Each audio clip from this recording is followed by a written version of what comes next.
प्रत्येक महिन्याच्या पहिल्या तारखेला अनेक प्रकारांच्या नियमांमध्ये बदल होत असतात. 1 ऑगस्ट पासून नेमके कोणते नियम बदलणार आहेत तेच या व्हिडिओच्या माध्यमातून जाणून घेऊया. LPG गॅस सिलेंडरचे दर महिन्याच्या 1 तारखेला बदलतात. गेल्या महिन्यात व्यावसायिक सिलेंडरच्या दरात कपात करण्यात आली होती.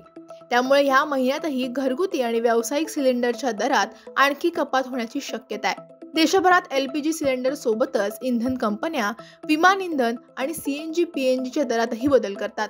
पेटीएम क्रेड सारख्या थर्ड पार्टी पेमेंट ॲपचा वापर करून अनेकदा रेंटल ट्रान्झॅक्शन करण्यात येतं. HDFC बँकेच्या क्रेडिट कार्ड धारकांकडून आता थर्ड पार्टी पेमेंट ॲपच्या माध्यमातून होणाऱ्या सर्व रेंटल ट्रान्झॅक्शनवर 1% रक्कम आकारली जाणार आहे. प्रत्येक व्यवहारासाठी कमाल मर्यादा ही 3,000 रुपये असेल. 1 ऑगस्ट पासून गुगल मॅप्स इंडियामध्ये महत्त्वपूर्ण बदल करते. अधिकाधिक सेवा पुरवठादारांना गुगल मॅप्सचा वापर करता यावा यासाठी पुढील महिन्यापासून कंपनी आपला सर्व्हिस चार्ज 70% कमी करणार आहे. तसंच सेवा वापरणाऱ्या कंपन्यांकडून भारतीय रुपयांमध्ये पेमेंट स्वीकारलं जाणार आहे. मात्र सर्वसामान्य युजर्सना कोणतंही नवं शुल्क भरावं लागणार नाहीये. फास्टॅगचे नवे नियम 1 ऑगस्ट पासून लागू होणार आहेत. 1 ऑगस्ट पासून फास्टॅगची KYC बंधनकारक असेल. दरम्यान फास्टॅगसाठी नवीन KYC आवश्यक आहे.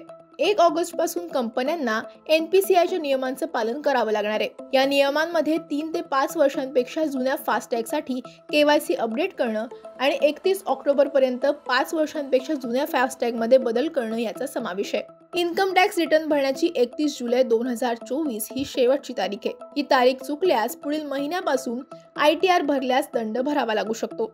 वर्षाच्या अखेरीस म्हणजे 31 डिसेंबर 2024 पर्यंत बिलेटेड रिटर्न भरू शकता. त्यामुळे 1 ऑगस्ट पासून हे महत्त्वाचे 5 नियम बदलले जाणार आहेत.